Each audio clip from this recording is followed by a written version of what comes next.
Get to work. Okay, so I will officially call this meeting to order now, and I just want to briefly state that I think one of the things that would be helpful moving forward is inviting Rep. Evans to join us either as a subcommittee member or if his schedule doesn't allow, as sort of a shadow member who's receiving reports in advance and getting updates on the work of the legislative committee. I think for all the obvious reasons that we want to make sure, since he's the audience that we are really working with and for, that we can get as much input from him as early as possible on all of the different things we're working on. I think that was sort of unofficial order of business one. And then, Lisa, I think what we're really working on beyond that today is working through the report, if I am remembering correctly. And I'm really happy to let you take the lead on that. I know Peter's not able to join us. He had some comments on just the remediation report that I'll make sure we're able to discuss. Yeah, absolutely.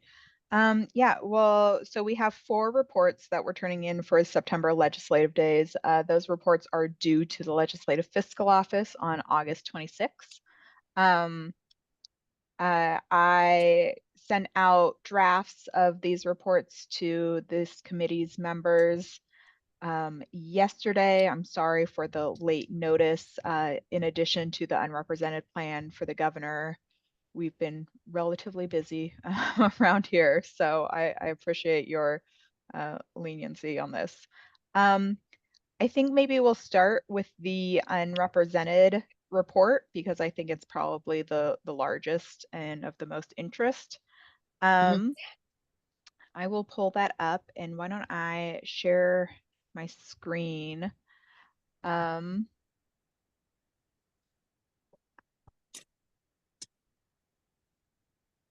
all right, this is Zoom.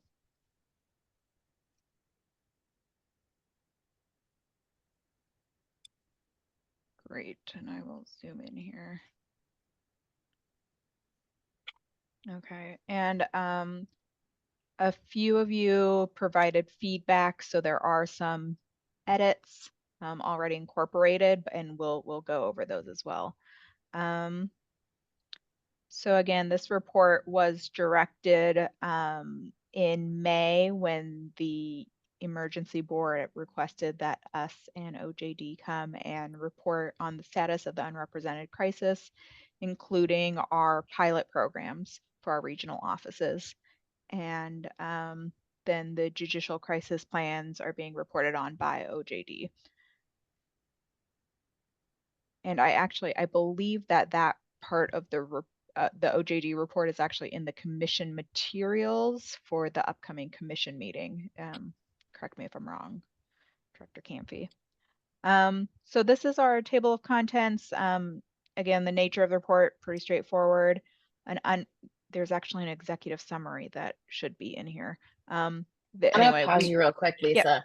Only because I don't know, Tom, did you have a chance to take a look at this? If you didn't, we can walk through it. But if you did, we may better use our time with 4 reports to just talk about any issues that need to be addressed, if that's okay with you. Yeah, no, I read it this morning, and I appreciate Lisa's work on it. And I didn't provide comments yet because I wasn't able to read it until shortly before the meeting. But I did read, what is this, the 20-page one, right?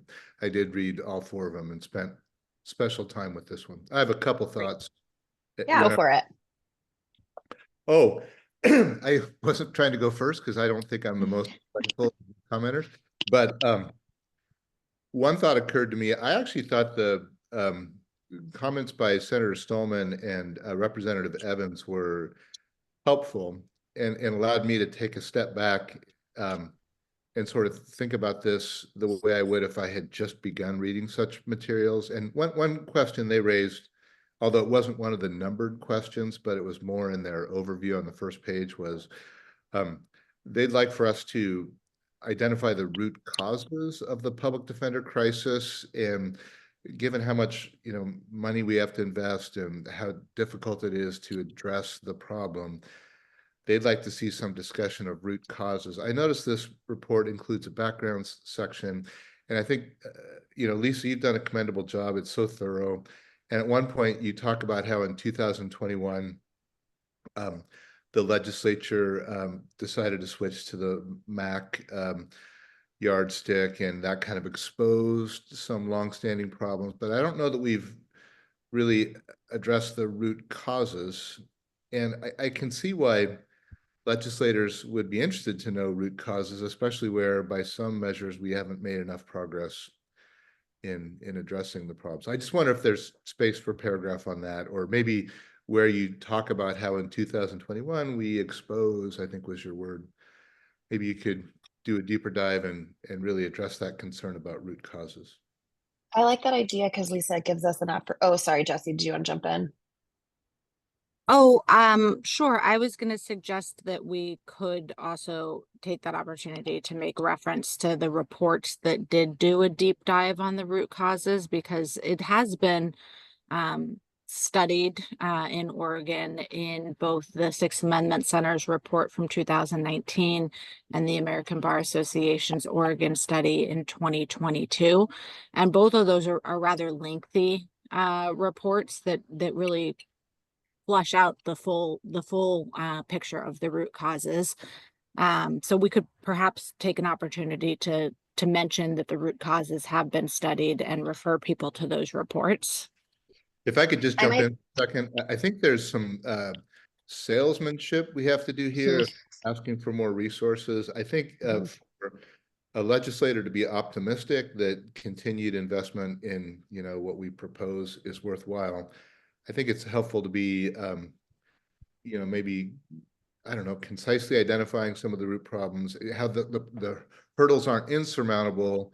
But I do worry if we simply cross-reference that we wouldn't be squarely addressing that concern.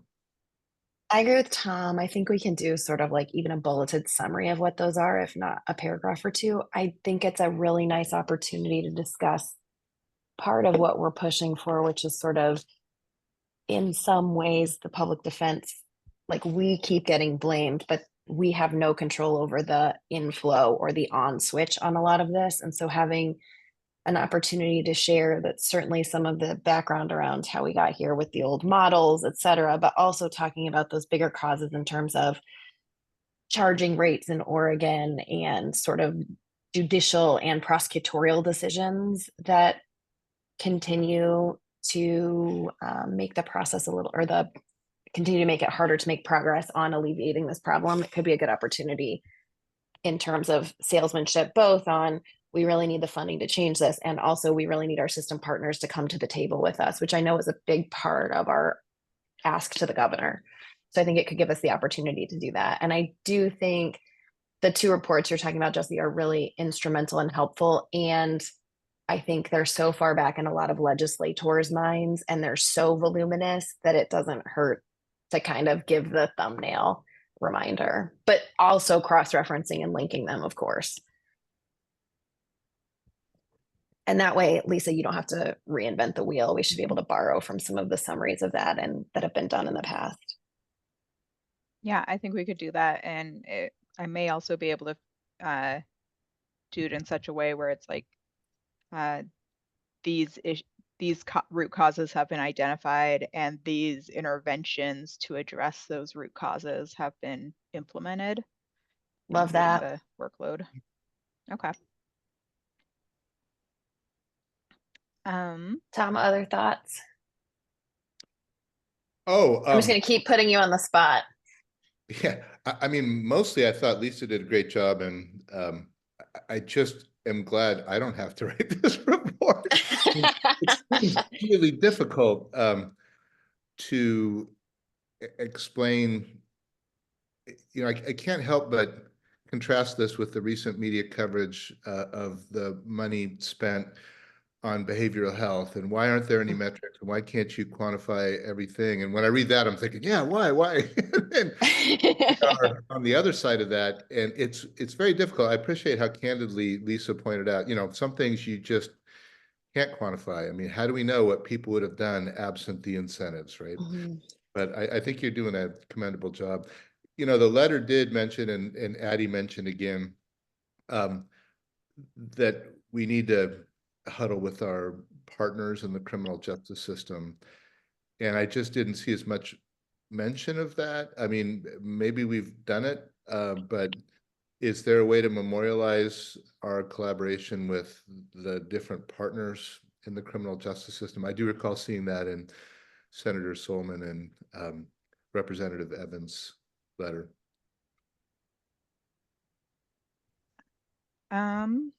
Yeah, I think we could maybe go in there and look for places where we can really call that out, especially around the BERT chart. We've been doing quite a bit of work in collaboration, and in our data collection, which is just miles ahead think- of where it's been.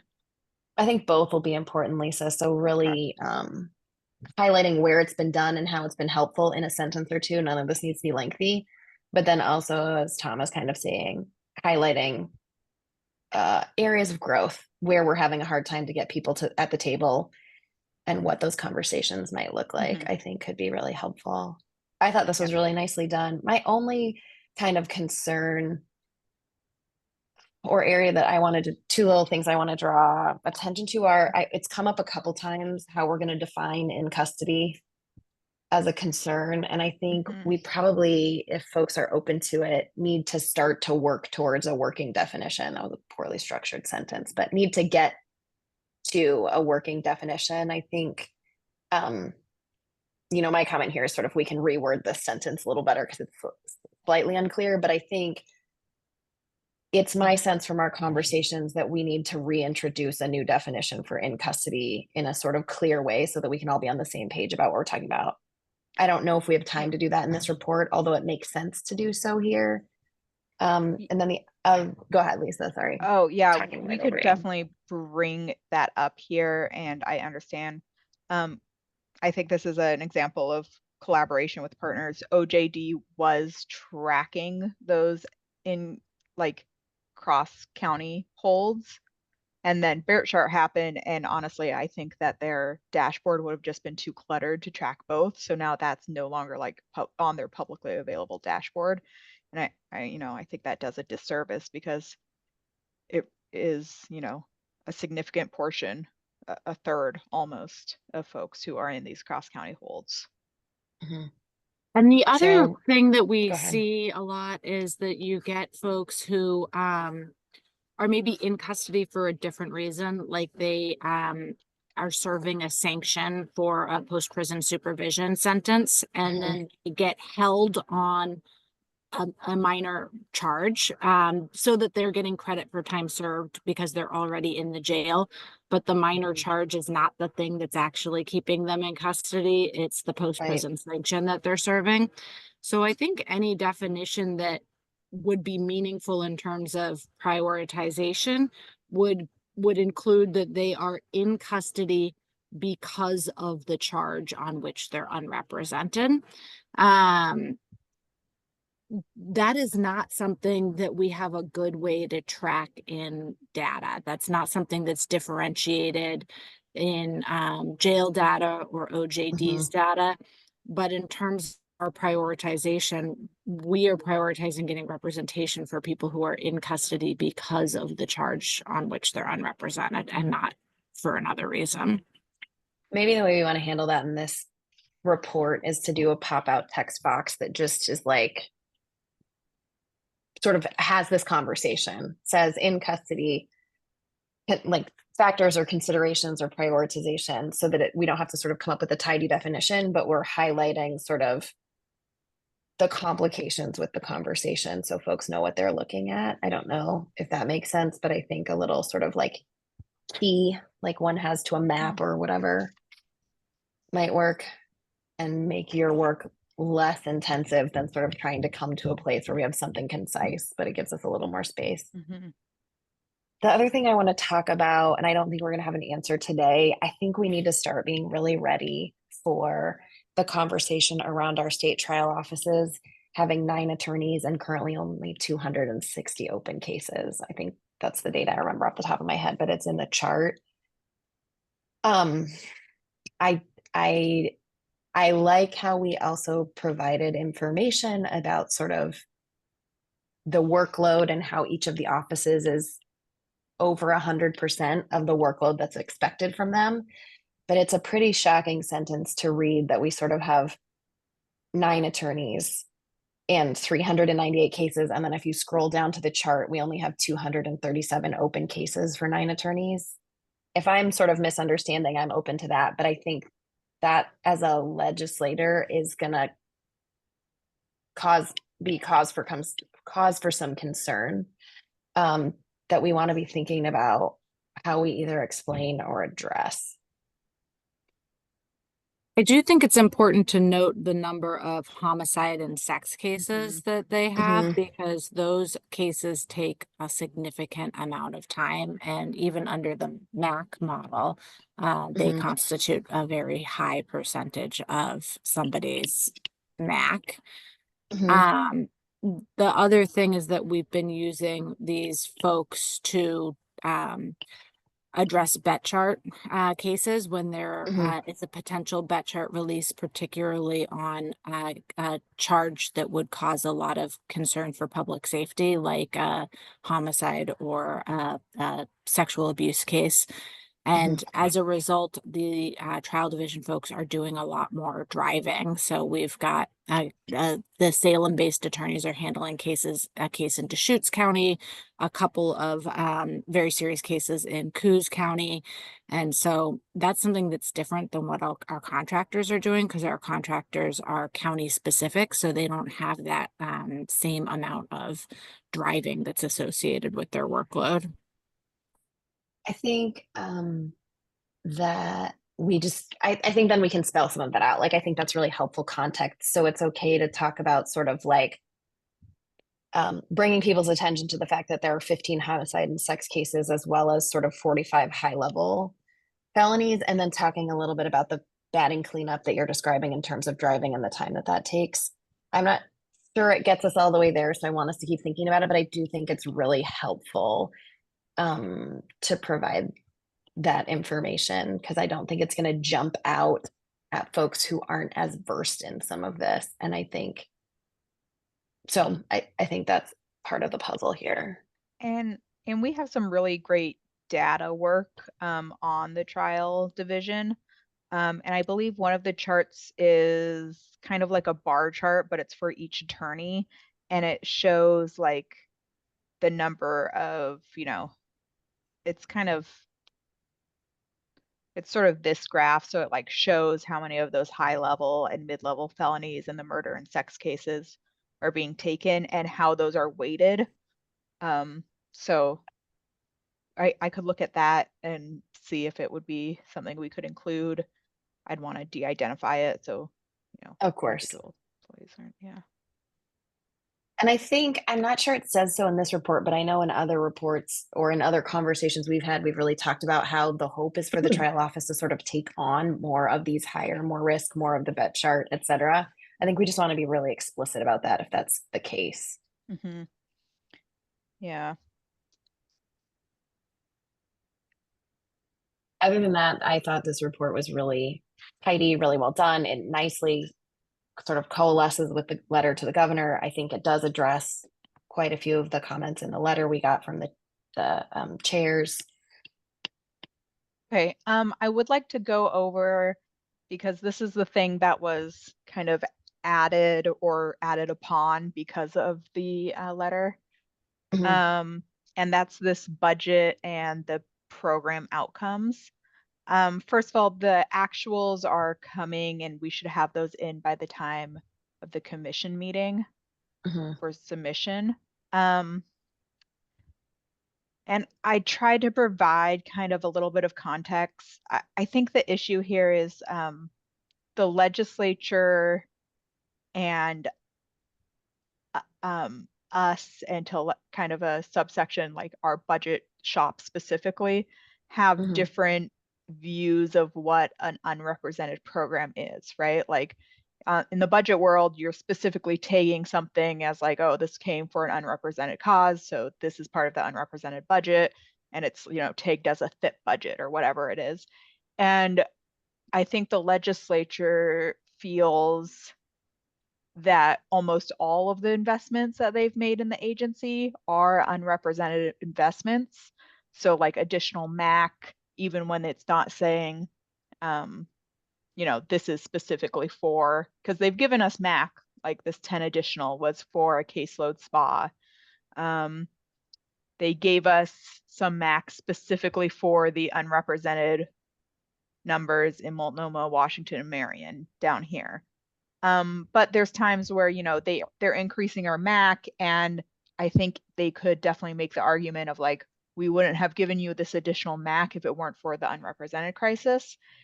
And so it just becomes this area where I don't want to be saying, oh, you've given us $19 million, or up here, $36 million for this crisis, and them to say, we've given you hundreds of millions of dollars. Where's all that money?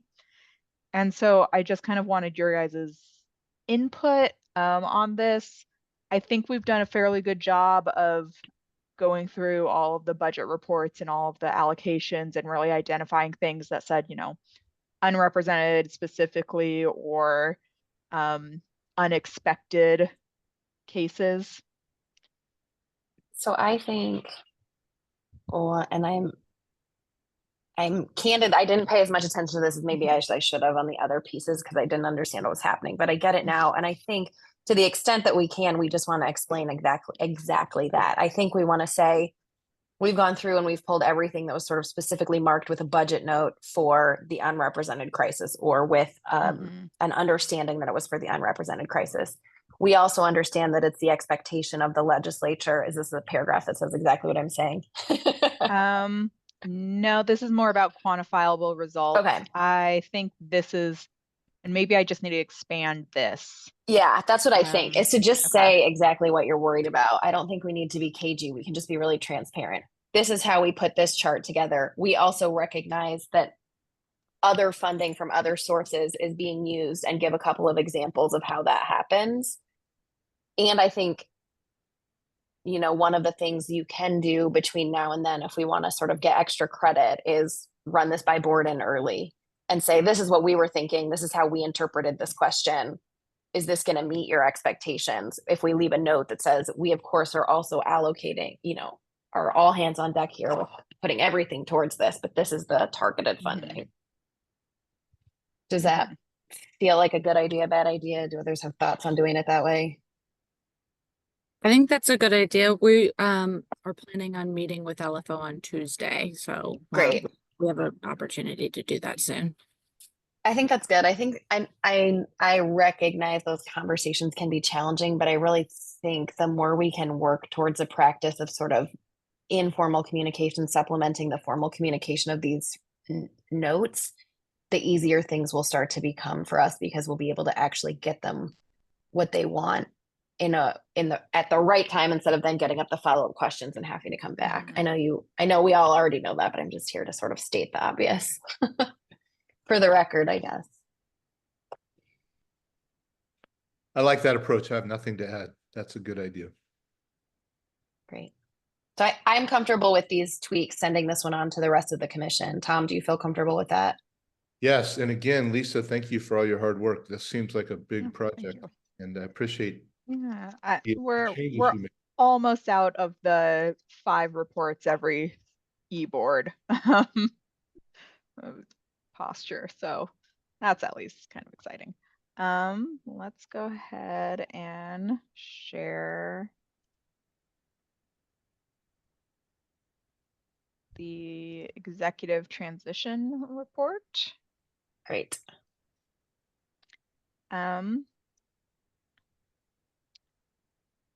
So I'll just start by addressing this initial question about these numbers. So this report is based on the Moss Adams project management tool that they created, which is I think, Lisa, we may still be looking at the other report. Oh. We could pull up the executive report separately if you'd like us to. Oh yeah, certainly. I can share it here. Sorry, I forgot Zoom didn't just follow you around. You have to pick the screen. Yeah, so this is the executive report. It's based on this tool that can you see the report? Are you looking at Yep. the spreadsheet? Okay, cool.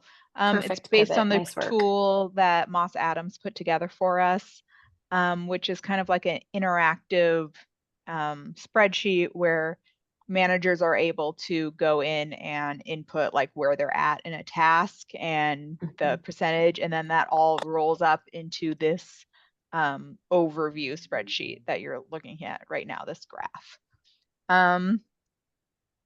We got this tool at the beginning of August, I believe, and so our managers are just kind of getting acquainted to it. So I suspect it will be getting a lot better as people get kind of used to it and using it and things.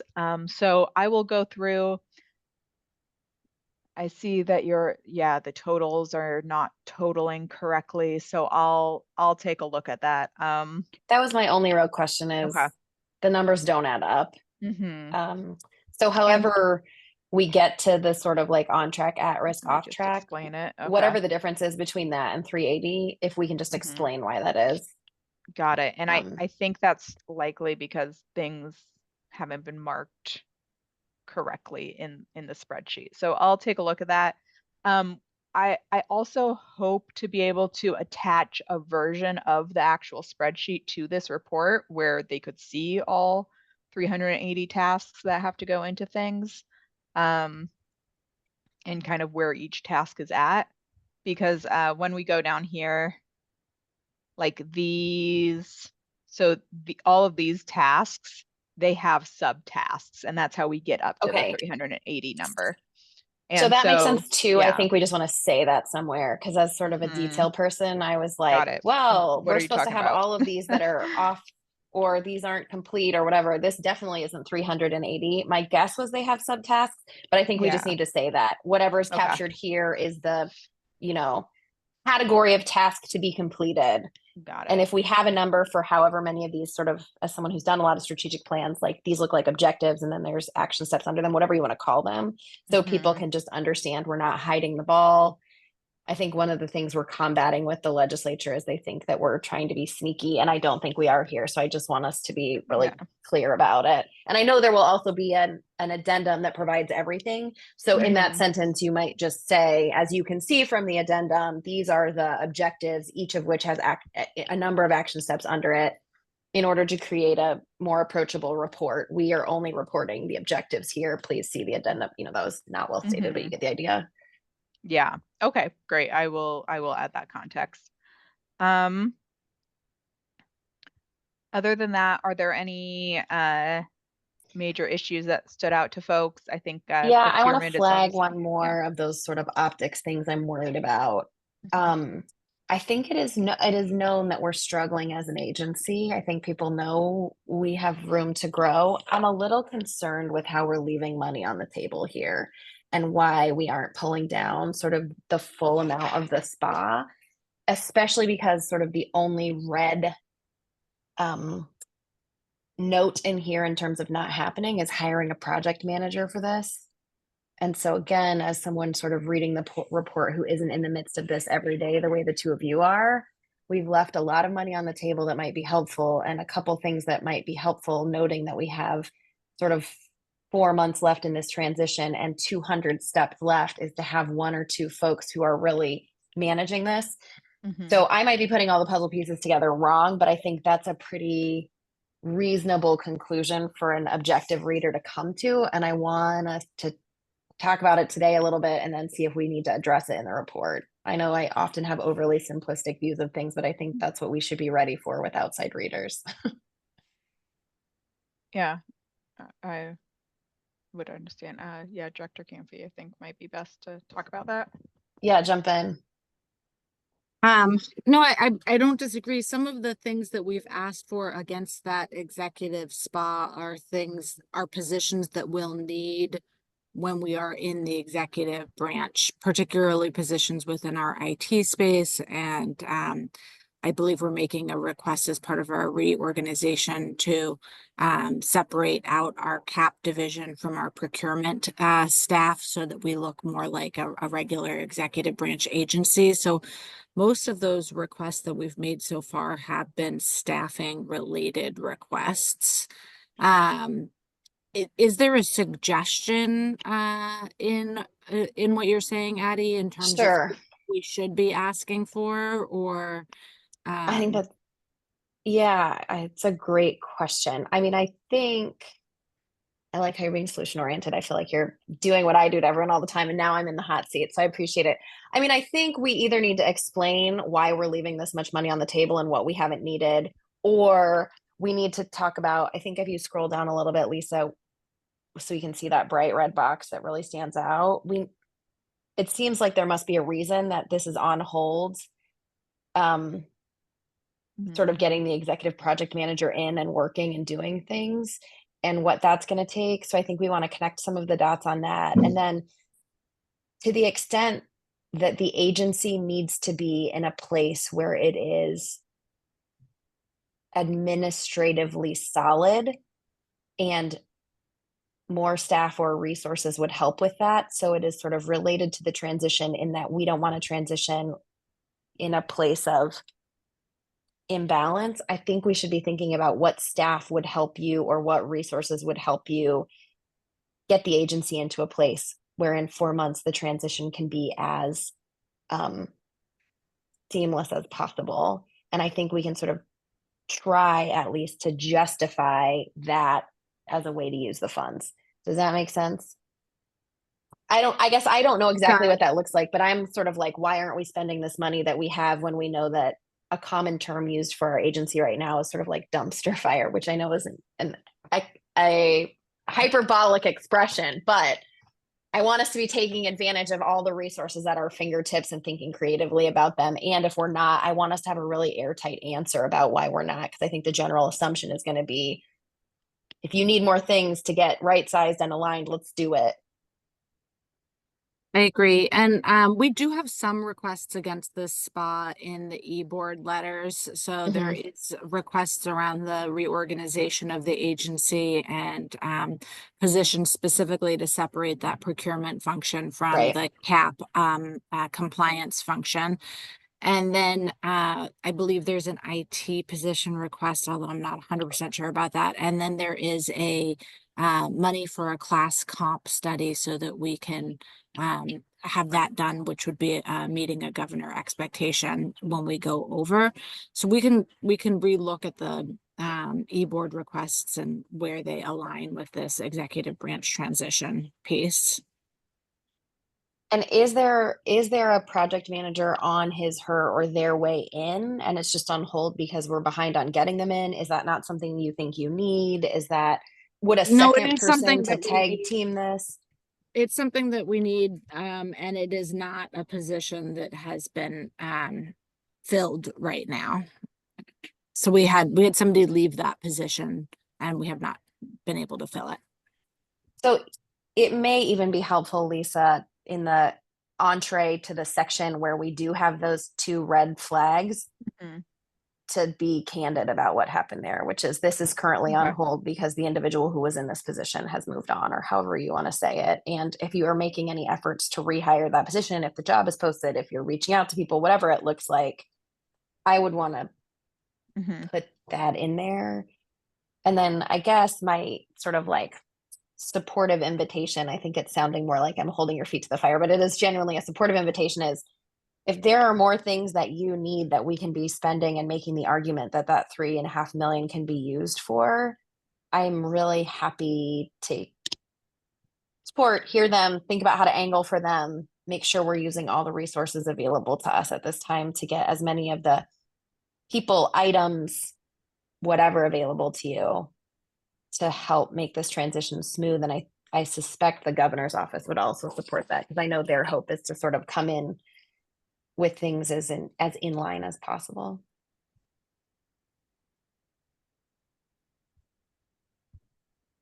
Those were sort of my only comments on this this plan. I think we should be ready for some people to be like, whoa, it's August and you have 209 out of 380 steps left to go.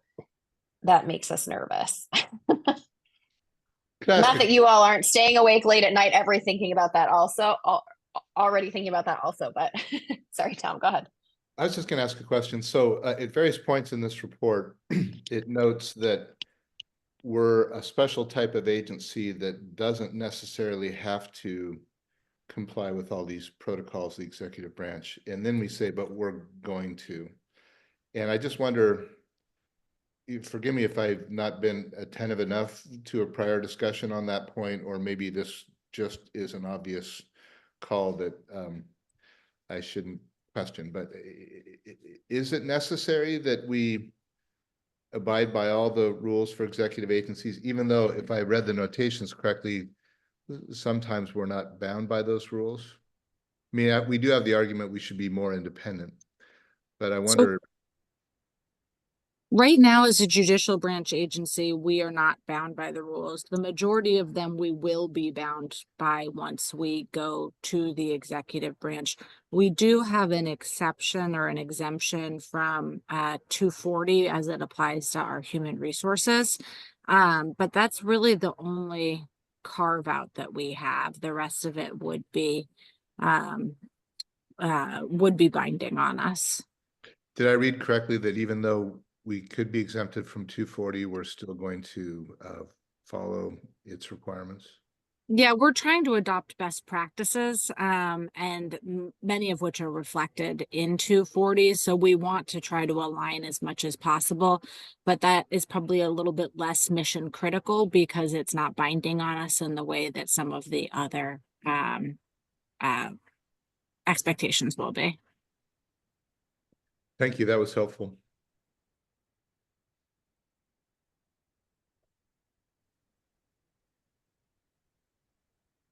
Great. I loved Okay. all the visuals in that, Lisa. Great job incorporating them. Great. Okay, let's move on to the remediation report. I'm going to suggest, if it's okay with you, we do the other one first, because I think Oh, we yeah. can probably knock that one out really quickly, and then that'll give us the remainder of the time to focus on remediation, if you're open to that. Yes, let me pull up the other one. I, for some reason, didn't have that one.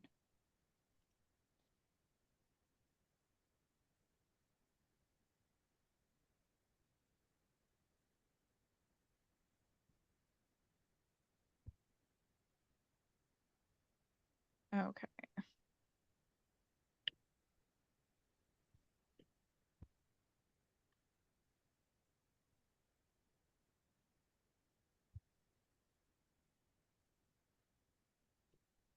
Oh, I really should have closed all of my That's okay. I can tabs also before share my starting screen this. if I can share my screen if that'd be helpful. Actually, if you could, I don't know why it's Yeah, not of course. popping up here. Thank you. No problem.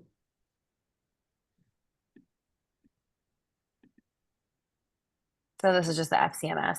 Yeah. So I found this one to be highly technical, and I had very little other than, are there ways that we can be helpful to you on this that we need to know about? Because this is obviously a huge lift, and IT state stuff is always really challenging. And I think we know after sort of the Affordable Care Act debacle around IT stuff in Oregon, there's always a real close eye on mistakes that are going to happen. So I just want, my only thought was, sort of how can we be helpful, if at all? Yeah, and as a pretty technical report, I was less involved in this one than others, so I don't know if Director Canfy Did have a has. slightly different tone than the writing of the others, I noticed.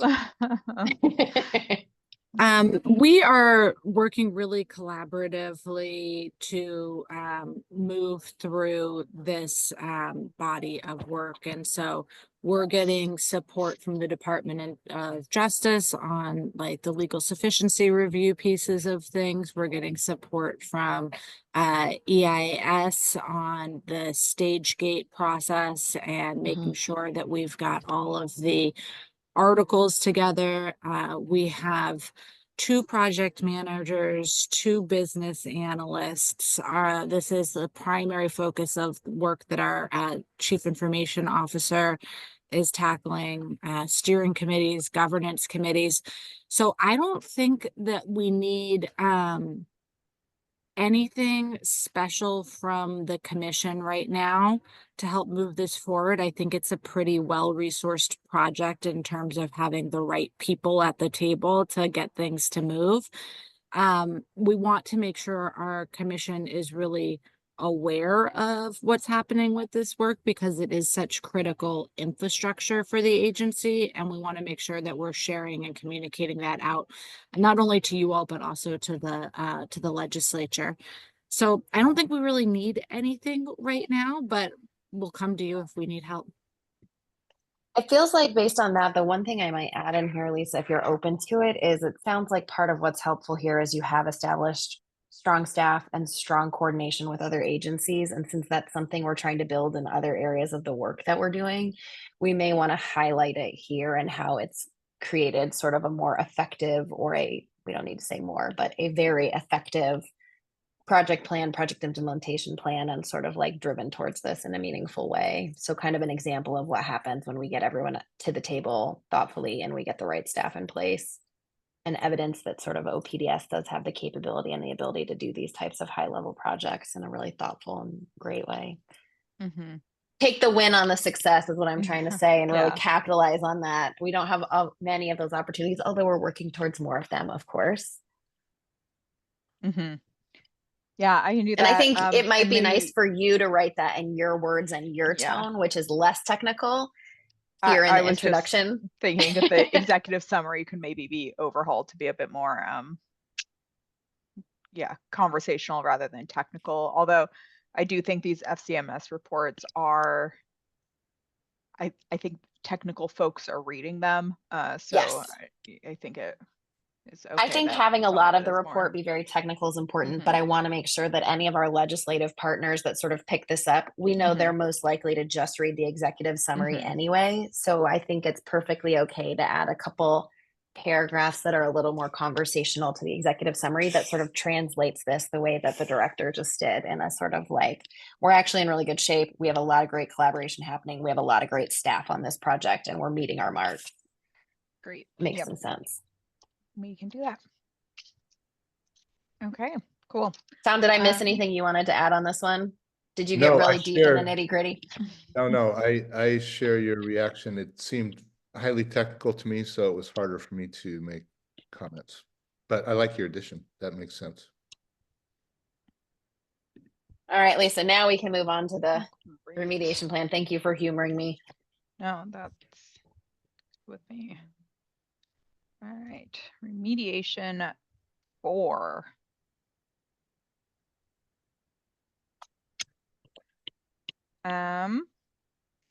So this is just an update of the same plan that we've been providing quarterly. Oh my gosh, sorry to make everybody seasick. Were there, let's see, some notes that I have from folks' email. There was some, I think, a request to have a little bit more information on the budget.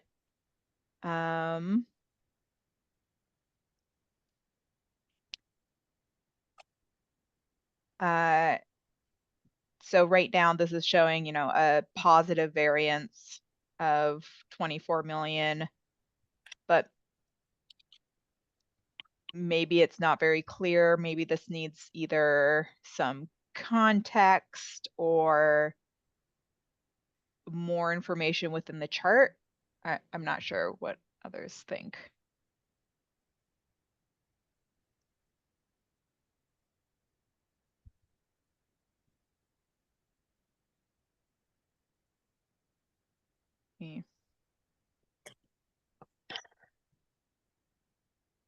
No. Okay.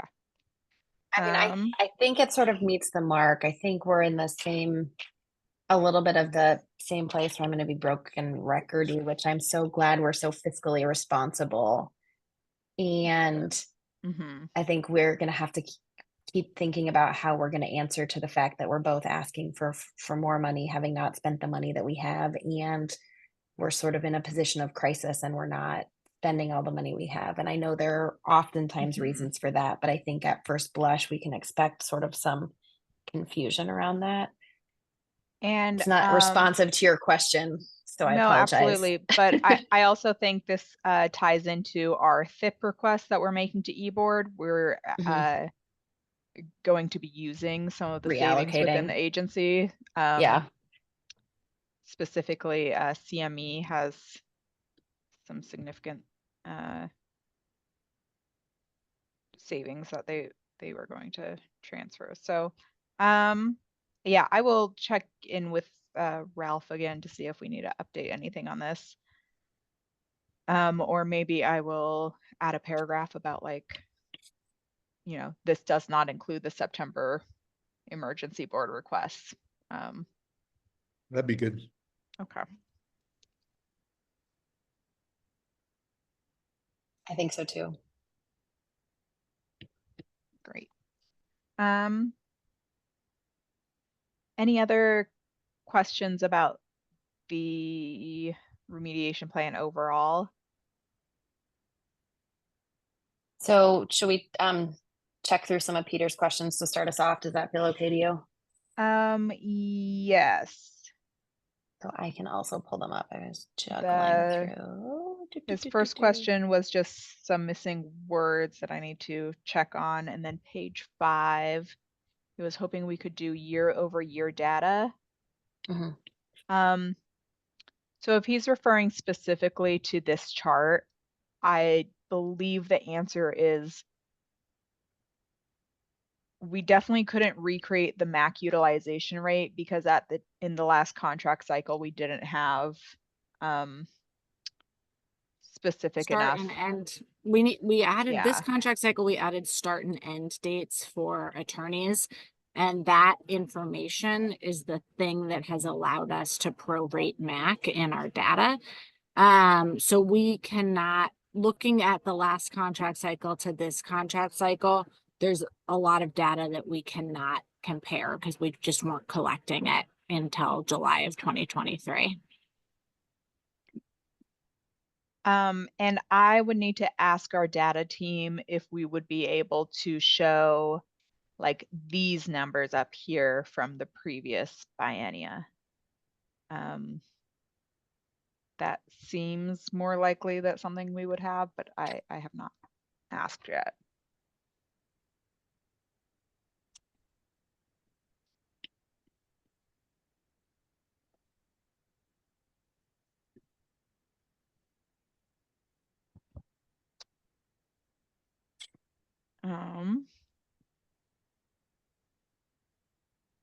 And then the other note I have from him is that the budget information was a little confusing. So we will try and clarify that. I think this page also that you're just scrolling through is helpful, but a little overwhelming. A little too much. I tried to make them smaller. That's why I put them in columns. I'm open to suggestions about how to better show this. We could potentially put it all in a spreadsheet and append it. I'm just thinking, not ignoring you. I think part of the problem is that you've stacked so many of them together because you didn't want it to take 8 pages, but I actually think taking 8 pages is. Yeah, and if there's a way to sort of,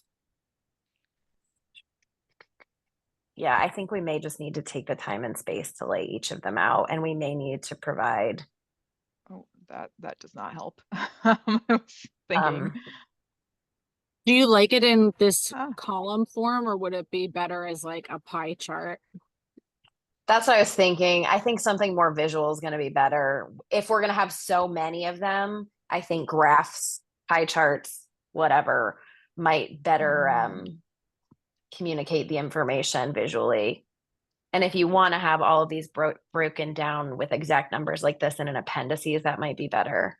But I think once we get past 3 charts, my eyes start to glaze over a little bit. I understand. Yeah, I will talk with data. I think pie charts might be a good idea. Those are Super. nice visuals. Yeah, these are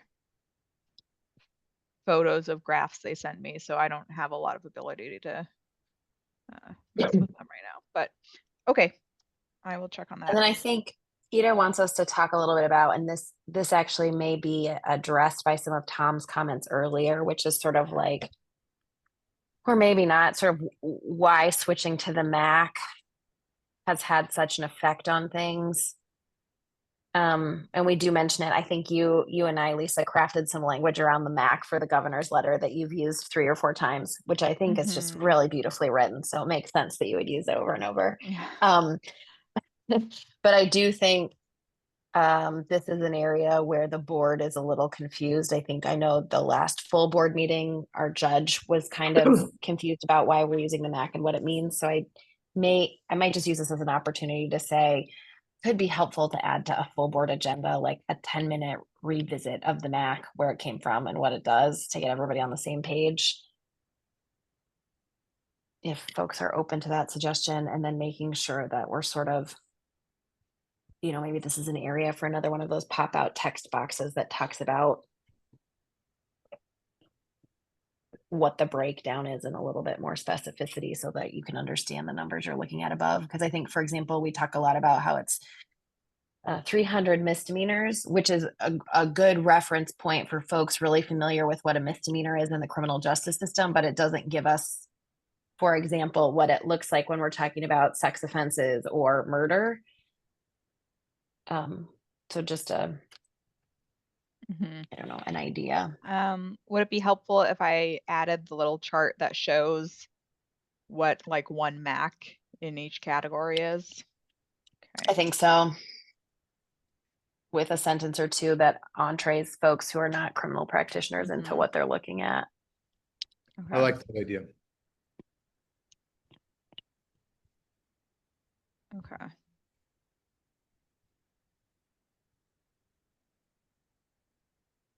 And I think sort of similarly, as we talk about the directions we're heading, providing the context for the standards is going to be really helpful.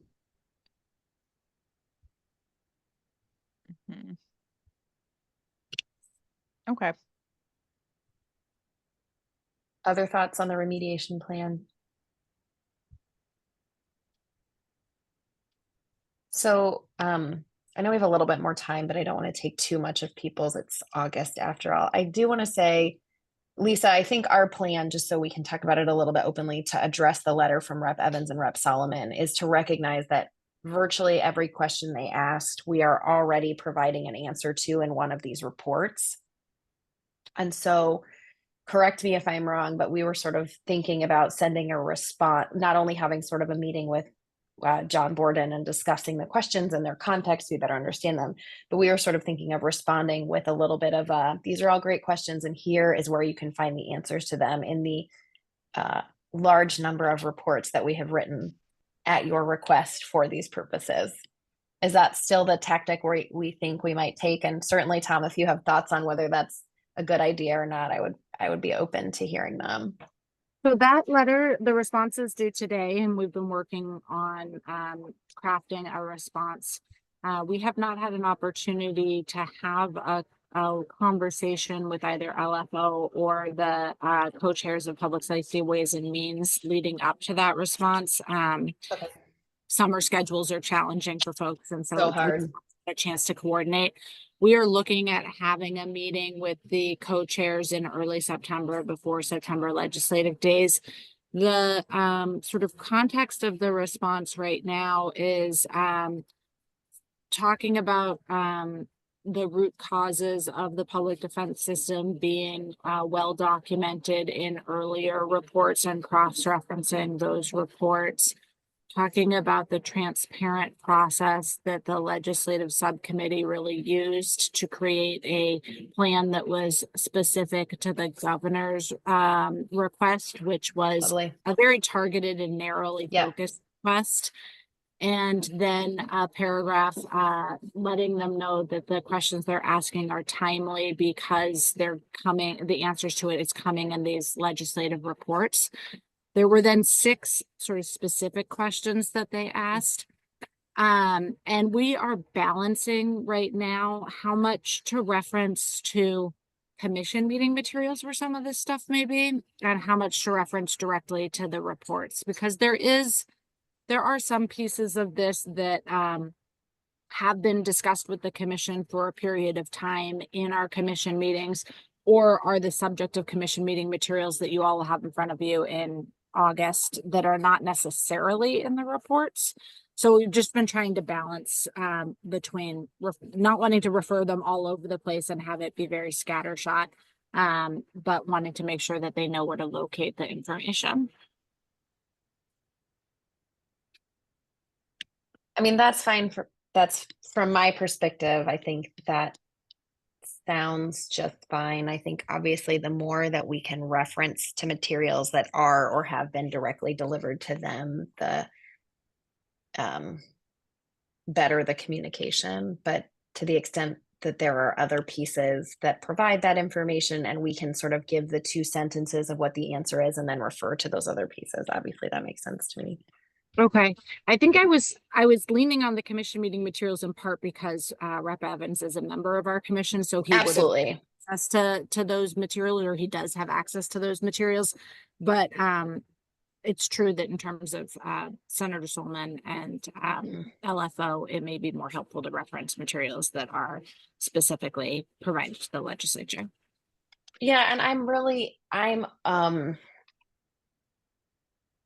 I think we've been asked to provide them with so much information over and over and over. And certainly my initial reaction to the letter was a small amount of frustration, both because it was in response to a letter that we crafted for the governor, as you said, that had a very narrow request, and because so many of the items they're asking for information about are things that we've already been asked to provide them, and the amount of time and energy both the commission and Lisa and others in the agency are spending on those reports is immense and starting to take away from the ability to do some of the work. So I think it's okay, and I know Lisa and I have talked about this, to push back a little bit gently by saying, you know, you've already asked for these and we're giving you these answers in all of these other places. And I certainly also think it's fine to include commission materials where Rep. Evans would be privy to those as well. But I think the more we can lean on the stuff that we're already doing, the more it sort of makes the point I'm interested in gently making. I like the idea of that Addie expressed earlier of providing maybe 2 sentences of explanation as we cross-reference other material. That, you know, seems respectful. It recognizes they're drinking from a fire hose too. They have so much. Absolutely. You know, and that Senator Solomon's not part of our commission, but yeah, I agree that it's uncomfortable to have to keep repeating what we've already shared, and you know, maybe a bit of a time waster. And so hopefully by cross-referencing things we've shared in prior reports, we won't, you know, be inviting further letters like this. And do we have, I should have asked this, I know we do have an org chart somewhere. I didn't see it in any of today's reports. I assume it's going to be an addendum to one of the reports. I saw the org chart specific to the FCMS work. I just know that's been sort of a point of contention, and I would love to just have one, if that makes sense. I mean, the agency has org chart. So as part of our 2003-2005 agency requested budget, we had to submit an org chart. We have an org chart that is in Workday that shows sort of functionally how the agency is structured. One of the challenges that we've run into is that back in 2021, the agency's budget got hugely restructured. So we went from sort of 3 big budget buckets to 10 different budget buckets. And at the same time, over the past 4 years, the agency has undergone a lot of growth and change in terms of the expectation of what the agency will do, be able to provide more oversight, accountability for public defense writ large. And The way that the agency has grown has not always aligned well with the budget. And so the org chart became sort of out of sync with the budget, and there was a lack of clarity there. We are working through, I think it's called something 60. I can't remember the name of it. It's a Package 60. budget tool, package 60, to realign the organizational structure with the budget. And we have in the commission meeting materials for you all, we've been working with LFO on this process, but in the commission meeting materials for you all, there is a org chart that's visual. As part of our agency's requested budget for 25-27, the org chart is also part of that document. So that was one of the places where we were referencing commission meeting materials instead of legislative materials, was around that org chart, because both will be posted for the commission meeting this August. I think that's great, but I also think it would be perfectly appropriate, Lisa, to include that as part of the transition plan memo with a footnote, right? Because part of getting things in order to the transition to the executive is including this, and then we can bake it in to what the legislature is also receiving, since it's been something that's been such a source of back and forth. If you know, Director Campy and Lisa are comfortable with that, I would love to just get that in an official submission and sort of answer the call of that question in that way, and then also be able to reference it in the response letter. And In one of the tasks on those 300 tasks is the org chart. Perfect. But it's just sort of in there as one line on a spreadsheet, as opposed to an actual document reflecting what the org chart looks like. So we could potentially append the actual org chart, which is already appended to the ARB. Yes, I would love to do that. I think more is more right now in terms of this communication, and just because I know this has sort of been an area where we've gotten repeated questions. And to the extent that there are other pieces of commission materials that are responsive to the questions we're getting from the representative and the senator, I would think that it's perfectly okay to be creative about appending them to the most appropriate of the reports that we're turning in.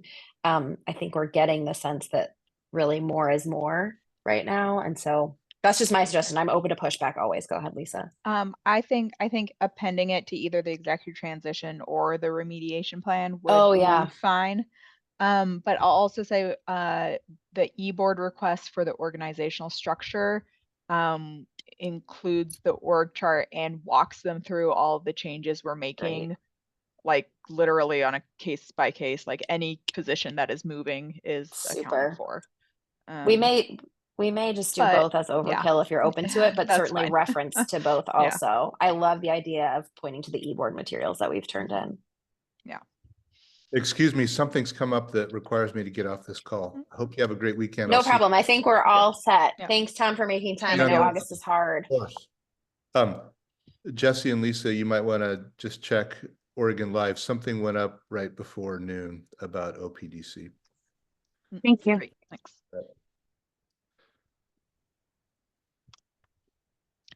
All right. Shall we conclude the formal meeting? We've lost quorum. Great. Thank you. Great. Thanks so much.